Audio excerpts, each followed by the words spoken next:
I'd like to call to order the December meeting of the Suffolk Historic Landmarks Commission meeting. Could we have the roll call, please? Vice Chairman Bailey. Here. Commissioner Bissell. Here. Commissioner Coley. Here. Commissioner Draper. Chairman Hobbs. Here. Commissioner King. Here. Commissioner Schaefer. Here. Commissioner Turner. Here. Chairman, you have a quorum. You. The minutes have been distributed. Are there any additions or corrections to the minutes as presented? We have a motion that we accept the minutes. Do we have a motion? Okay, we have a motion. Is there a second? Second. Motion and a second to approve the minutes. All in favor, please say aye. Aye. Opposed? Okay, minutes approved as they are. Main item of business today, first item of business today is an update on the historic district guidelines, and we'd like to recognize Mr. Kennedy for that. Good morning, or Chairman Hobbs and members of the Commission. We continue to make progress revising the city's historic district guidelines, and we have an update for you today.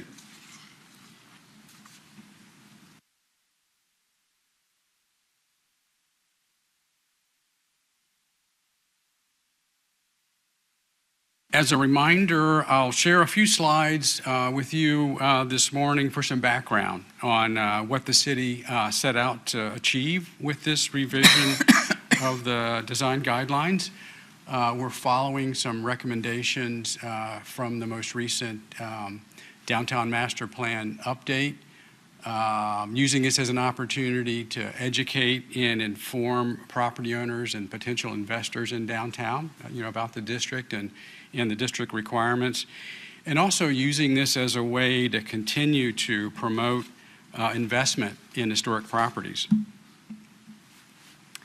The Downtown Master Plan recommended what I'll call a number of process improvements, or recommended that we consider process improvements to the regulations. And these are some of the categories that we use to think about how to do that. Administrative review and approvals versus actions of the Commission, the distinction between major and minor actions in terms of what the property owner or investor was doing, and particularly on how we treat the use of alternative materials. Fortunately, good materials are coming forward that closely match our requirements, so we wanted to look at whether we were recognizing that in our program. As I mentioned before, we also wanted to use this as a chance, frankly, just to get the word out that you're in this property district and that special requirements apply. So make sure we're clear about the district boundaries and the requirements. Make folks aware of the tax credit, state and federal and local rebate opportunities that are out there, as well as potentially other incentives that the city might offer to potential property owners and investors.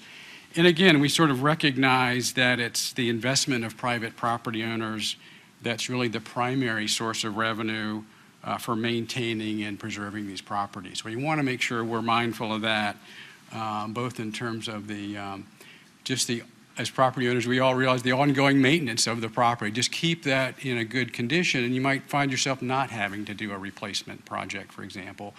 But also when you do find yourself having to do larger projects, again, making sure that we ensure that folks are compliant with those standards. So here's where we are. I mean, we're pleased to report that the draft design guidelines have been submitted to the Virginia Department of Historic Resources for their review and a comment, and that's a big step in this process. We're expecting to hear back from DHR within the next week to 10 days. We sort of have been working with them over the last couple of months on this, so they're aware of what we're setting out to do here, and they recommended about a 30-day period for them to review and comment on the regulations.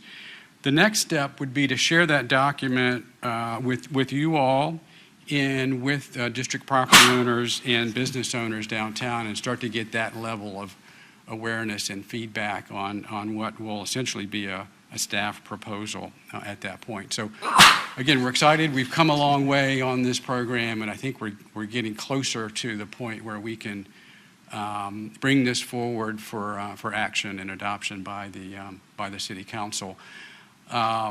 This is and you all are aware of this, this is a lot of information. It's about 150 or so pages of the document itself. There will be an amendment proposed for the overlay district section as well, so a lot of information.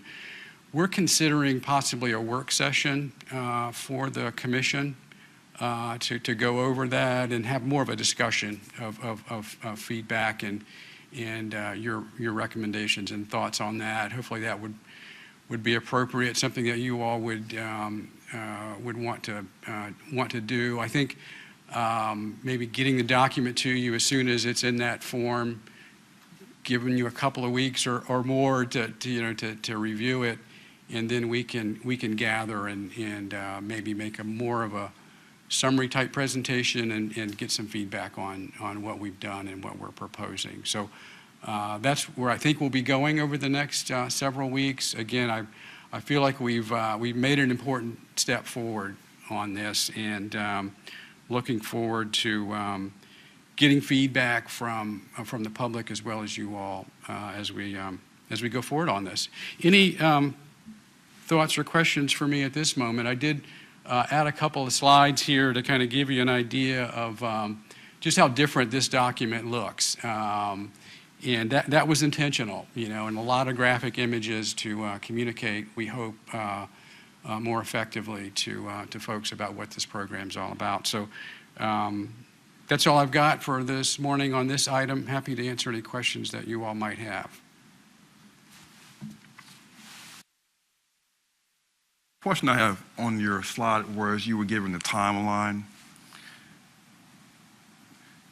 In regards to the property and business owner input, will that be in conjunction with us? In other words, would there be like an open house, town hall meeting? How would that be held, or will it just be information disseminated by mail or whatever the case may be? What we're proposing right now, and again, this is a good question, and I'm looking forward to any input that you all might have, is that we do that in conjunction or about the same time we're having that work session with you all. I think at that point we will have done our best effort, as a staff to achieve the goals that the manager and council have set out for us. We will have had the input of DHR, which is going to make sure we're consistent with the Park Service guidelines and our CLG status. So I think we'll have something that we can share widely to answer your question with you all and with property owners and the business owners.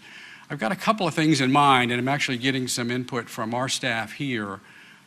We do have a mailing list for all the property owners in the district, so we could use that as a way to kind of say, hey, we're in this process. Make people aware of what, first of all, that they're in the district in some cases, but also that we're considering these changes. So that would be one way to get the word out, see what kind of response we get. We also have a new organization of downtown business owners that's starting to meet.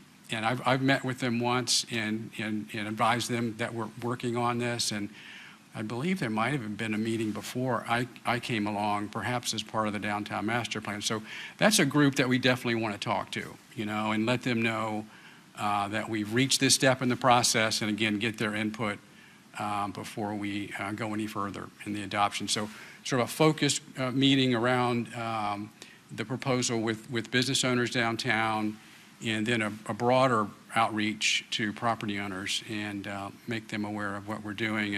And maybe depending on what kind of response we get, we have talked about sort of an open meeting, which I think we will have, where anybody's invited, kind of a workshop type setting. I'd like to get the word out before we schedule that, so someone actually will know about it, and maybe we'll have a better turnout. But that's kind of what we've got planned, and I think we'll do that and take the time necessary to do it. I think it's important to take that step, maybe a 30-day period or something before we can get all those steps taken. But I think it's important to get that behind us before we go to an adoption type step. Okay?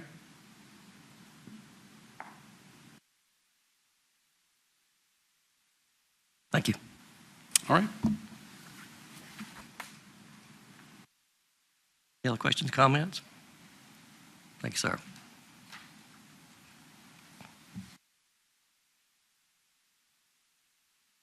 Okay, now we recognize Aaron Deers, who will talk about the Certified Local Government Annual Report and Program Audit.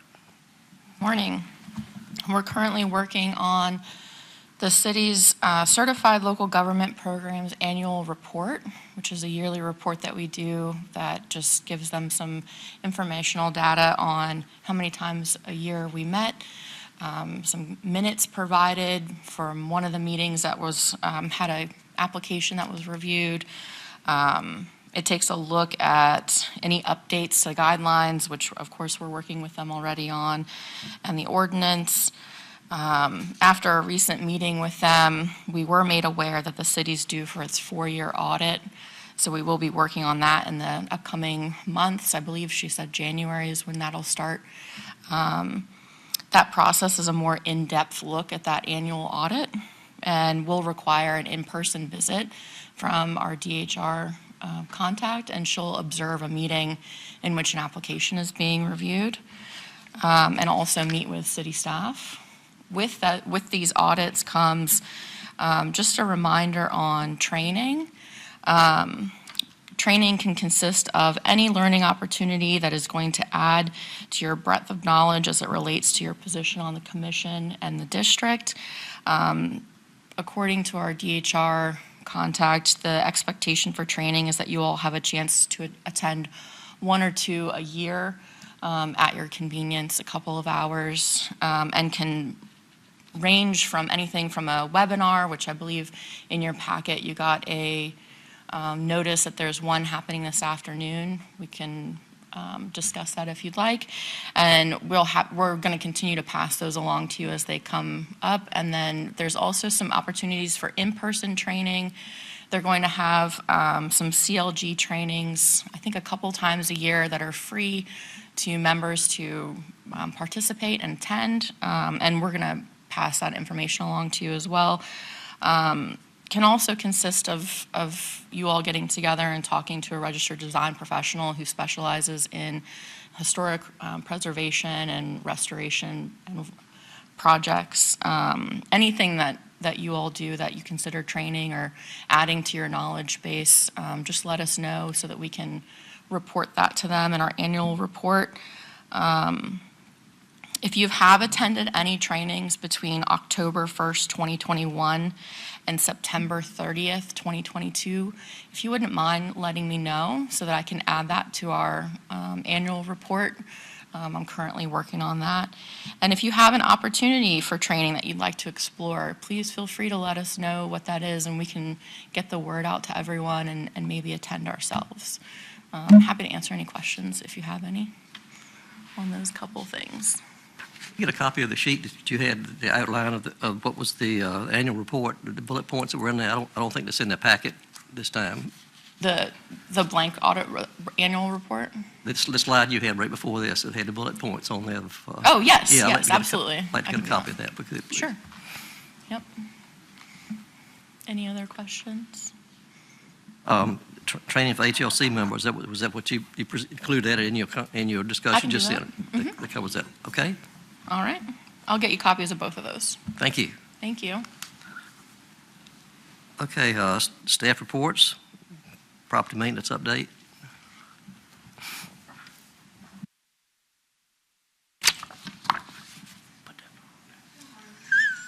My name is Brandy Johnson. I'm the Property Maintenance and Housing Inspector. Just a couple of updates on the code violations, 342 North Main Street. They will be in court on February the 2nd of 2023. 179 East Washington Street for property maintenance. They have a case that was continued to January the 5th of 2023. 363 East Washington Street, property maintenance. That structure is going to be demolished, but they're waiting for a gas cutoff. 223 Bank Street, Property is still in violation, so the owner have been sent a notice, and the bank, that's the owner, have been sent a notice. 219 Clay Street, the property is still in violation. There was a meeting with the owner to present their plans to renovate the structure, and they have submitted an application for a building permit. 181 North Main Street, that would be the Suffolk Towers building.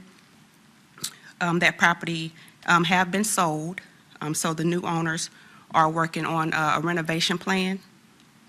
112 West Washington Street, that property is still in violation. The owner has been given an extension to make the necessary repairs.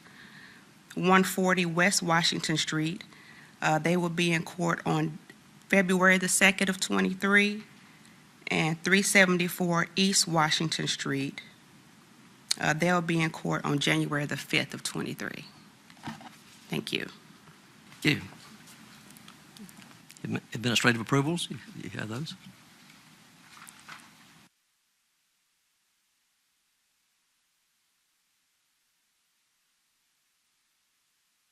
Mr. Chairman, included in your packet was the one administrative COA that we approved since your last meeting, 220 Bank Street. I believe Aaron would be available to answer any questions you have about that one.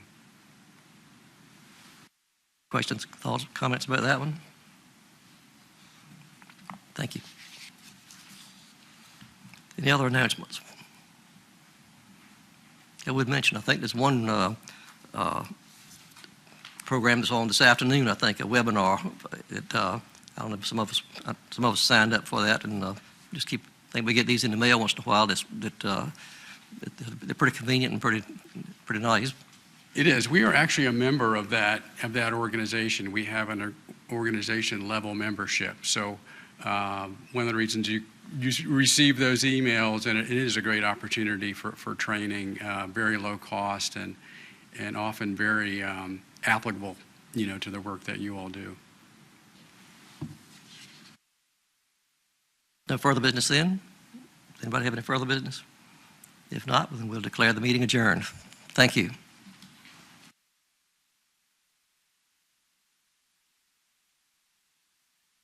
A January meeting.